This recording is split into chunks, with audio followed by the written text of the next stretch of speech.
30 feet above a packed Tuesday night crowd, in a windowless room the size of a closet, a projectionist watches the upper right corner of the screen. For a sixth of a second, a small circle flickers there, gone before most people even register it as light. He has seen that mark thousands of times. It means one thing. In 8 seconds, this reel ends, and the picture has to keep running without a visible seam. The second projector is already threaded and running behind a closed shutter. His hand rests on the changeover switch. Fire it too early, and the audience sees a jump. Too late, and they watch the screen go dark. Either way, someone notices, and Monday morning, someone complains. For most of the 20th century, the man behind that switch, and it was almost always a man, got there the way tradesmen got anywhere, through an apprenticeship. In large American cities, a teenager who wanted into the booth first had to find a projectionist willing to take him on as a helper, then serve a probationary period, usually 1 to 2 years, learning film handling, splicing, and machine repair before he could sit for the exam. New York City had licensed projectionists since 1908, when the job fell under the Department of Water Supply, Gas, and Electricity, proof of how seriously cities treated the equipment in that room. In the 1950s, the exam still came with a practical test, as well as a written one. Passing didn't guarantee a job. In most union cities, work came through the local of the International Alliance of Theatrical Stage Employees, and non-union theaters simply weren't permitted to hire union members, which meant a new operator's entire livelihood depended on staying in the union's good graces. Once he was in, he climbed a narrow staircase to a locked door, and everything below, the marquee, the lobby, the seats, belonged to somebody else's department. The booth was his. 2 projectors stood side by side, aimed at a pair of small glass portholes.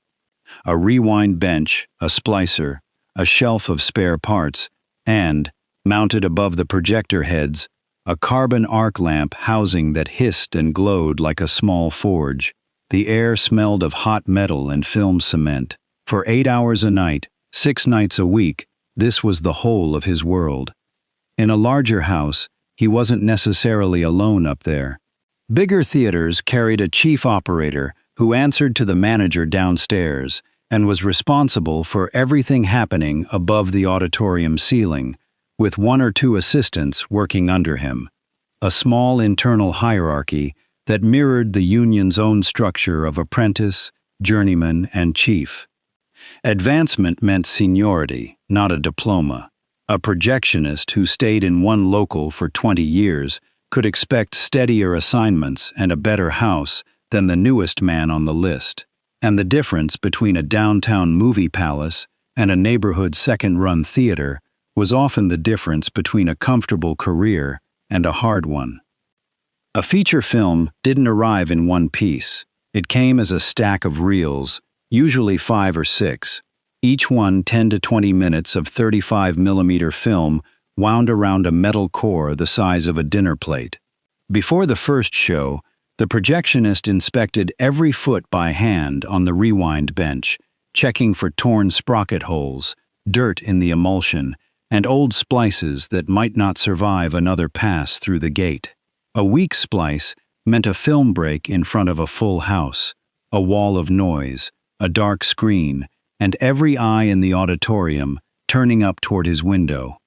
The reel changing itself depended on a signal built directly into the film. Near the end of each reel, a lab technician had punched 2 small circles into the upper right corner of the frame, inked so they'd read clearly on screen. The first, called the motor cue, appeared about 8 seconds before the reel ended, telling the projectionist to start his second projector, already threaded and parked at the head of the next reel, running behind a closed shutter so the audience saw nothing. The second, the changeover cue, came about 1 second before the reel ran out. 1 second after that mark, the projectionist triggered the changeover, closing the shutter on the outgoing projector and opening the incoming one, usually with a single switch that fired both in sequence. Done correctly, the audience saw one continuous picture. Done a half-second wrong, they saw a stutter, a jump, or a few frames of black. That single motion looked almost too simple to explain. Flip a switch, watch a dot. What it actually required was a projectionist who never stopped watching the screen, who had already threaded, focused, and framed the second machine perfectly before the cue appeared, and who could repeat that exact motion 5 or 6 times a night without the routine dulling his attention on the one night it mattered. Between changeovers, he rewound the reel that had just played, trimmed and spliced prints worn from repeated use, tended a carbon arc lamp that burned down constantly and needed hand adjustment, and watched for the electrical faults that turned a booth fire from a rumor into a headline. None of it was visible from a seat in the house. Success looked like nothing happening at all. The rules that governed this work weren't printed on a wall.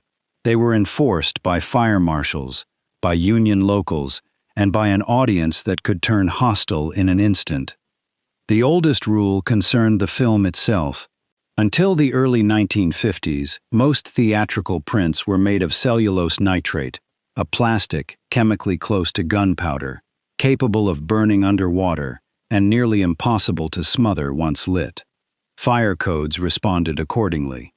Booths were built of fireproof material, separated from the audience by steel guillotine shutters that dropped automatically over the portholes if the glass grew hot enough to melt a fusible link. Rewinding and splicing nitrate happened in a separate fireproof room. Scrap film went into a self-closing metal can, and no open flame or lit cigarette was permitted anywhere near it. On nitrate nights, some houses required 2 projectionists on duty rather than 1, so a single person was never alone with that much film. These weren't suggestions. They were municipal fire law, inspected by city officials, enforceable with the threat of a shuttered theater. The second rule concerned the machine. Through the 1950s and into the 60s, most booths were still lit by carbon arc lamps, 2 carbon rods burning at extreme heat to throw enough light through the lens to fill a large screen. Running one meant constant adjustment, feeding the rods forward by hand as they burned down, watching the arc for instability, working in a booth that could climb well past comfortable in summer. The light carried ultraviolet radiation strong enough to burn unprotected skin and eyes with prolonged exposure, and the arc produced carbon monoxide and fine soot that made ventilation a matter of health as well as fire code. A careless projectionist didn't just risk the picture, he risked himself. The third rule concerned who was allowed in the booth at all. The license was only the entry fee. The job usually meant getting into the union, and in most organized cities, theater owners operated a closed shop. They simply could not hire a non-union projectionist, even if they wanted to. That protected wages and conditions that were, by most accounts, considerably better than comparable trades. It also meant a projectionist's livelihood depended less on how well he did the job and more on staying in good standing with a local that controlled who worked at all. And for most of the century, the booth was effectively closed to women, a restriction enforced less by statute than by hiring custom and union practice in most cities, though not without exceptions. None of these rules enforced themselves. A union business agent might visit unannounced to check that a house was staffed correctly and paying scale. A city inspector could walk the booth looking for a lapsed license or a fire code violation, and the closed shop that protected a projectionist's wages was not universal. In Britain, for instance, similar closed shop arrangements held in most cinema chains only until the early 1980s, and American practice varied by city and by local. What counted as a firm rule in one union hall could be a loose custom 200 miles away. The rule that connected most directly to showtime was the simplest to state and the hardest to satisfy. Nobody in the audience was ever supposed to know he was there. A perfect changeover was invisible. A missed one wasn't just a technical error. It was the one moment all night when 300 strangers were reminded that a person, not a machine, was running the show, and rarely in a way that made them think well of him. For the men who built careers in the booth, the work offered something increasingly rare on the shop floor: real economic security wrapped around real skill. A union card meant a wage scale, seniority protections, and steadier pay than many other trades open to someone without a college degree. It was a craft you could be genuinely good at, even if no one but another projectionist would ever recognize it. Veterans took pride in a flawless night of changeovers, the way a machinist took pride in a tight tolerance. It was a small, closed fraternity that understood exactly what the job demanded, even when the public never did. It was also, by design, one of the most isolated jobs in American entertainment. A projectionist spent his shift alone, behind a locked door, 30 or 40 feet above the people he worked for, with almost no direct contact with them at all. One longtime New York projectionist later described the booth as feeling like solitary confinement, the kind of enclosure you could serve time in for a crime you didn't commit.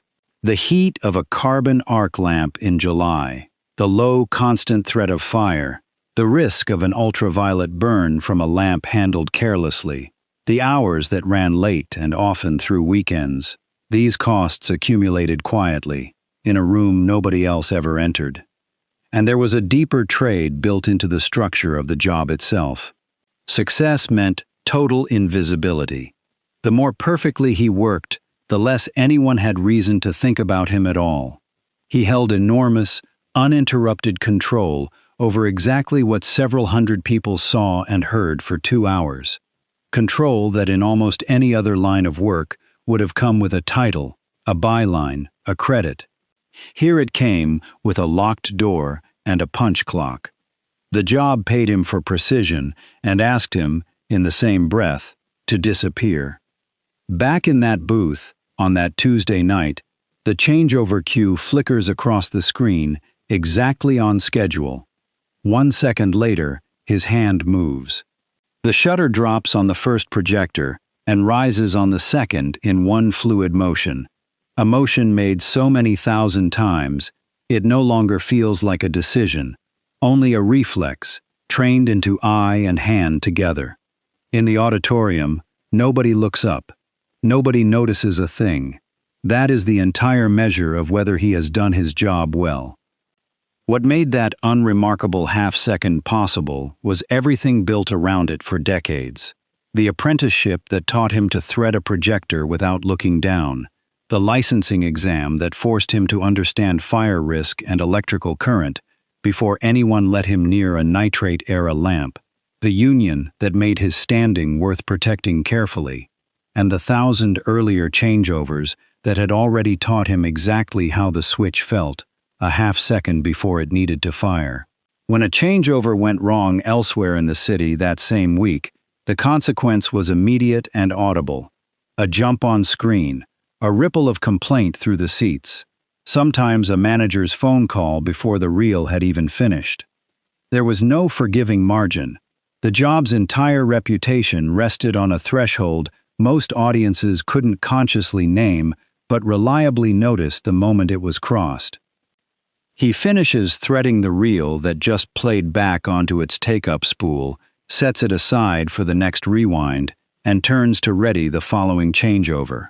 The cue mark that triggered all of this, a circle inked onto a single frame, gone in a 1/6 of a second, has already done its job and vanished. In a few hours, no evidence will remain that this exact night or this exact projectionist ever ran this print at all. That was always how the job worked. But the arrangement that made his precision necessary in the first place was already, elsewhere in the industry, starting to come apart. The system didn't collapse all at once, and it didn't disappear for a single reason. The first shift removed the danger. not the job. In the early 1950s, the industry moved from nitrate to safety film, made of cellulose acetate instead of nitrocellulose. Fires became far rarer, but cities kept licensing projectionists, and unions kept their apprenticeships largely unchanged for another 2 decades, because running 2 projectors through 6 or more changeovers a night still demanded real, trained skill regardless of what the film was made of. The second shift removed the skill requirement itself. In the mid to late 1970s, theater chains began installing platter systems. Instead of loading 6 separate reels through 2 alternating projectors, a projectionist spliced an entire feature into one continuous strip and wound it flat onto a large horizontal turntable beside a single projector. Paired with a brighter, more stable xenon lamp that didn't need constant hand adjustment the way carbon arc did, the platter let a movie run start to finish with no changeover at all. One person could now thread and monitor several auditoriums instead of dedicating a whole shift to one screen. That efficiency is exactly what made the multiplex financially possible, and exactly what the job had been organized to guarantee would never happen: a single projectionist's undivided attention to a single screen. The union saw it coming.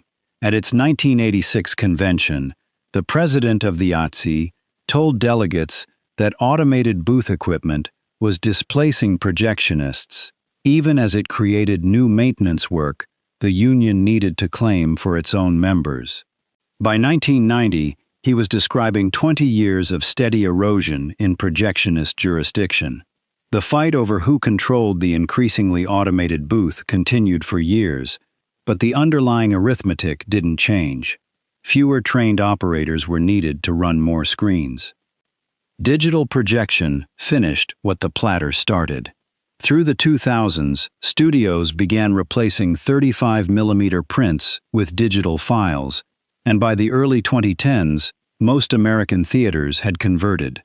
Some estimates put the number of American projectionists at more than 30,000 in the 1940s, dwindling to a small fraction of that by the middle of the 2010s. In Britain, one accounting found roughly 9 in 10 projectionist jobs disappeared in just the 2 years surrounding that same digital conversion. Those particular figures vary by source and deserve a second look before they're treated as exact, but the direction they point in is not in dispute. New York City, which had licensed projectionists since 1908, repealed the requirement in 2016. By then, the city's own consumer affairs agency testified, most movies could be started with a few clicks of a mouse. What was gained was real: fewer fires, lower labor costs, cheaper distribution, and a picture that no longer degraded a little more with every worn splice. What was lost was a specific, embodied skill: the trained eye that could read a flickering dot in the corner of a frame and translate it, without thinking, into a switch thrown at exactly the right half-second. Nobody automated that skill so much as they removed the task it had existed to perform. A handful of the small round marks survive anyway. Directors partial to the texture of film still sometimes ask labs to insert a Q mark into the corner of a fully digital production, in the exact spot it always used to sit. A purely decorative gesture now, since no projectionist is watching for it, and no second machine is waiting to answer it. The signal outlived the job it was built to trigger.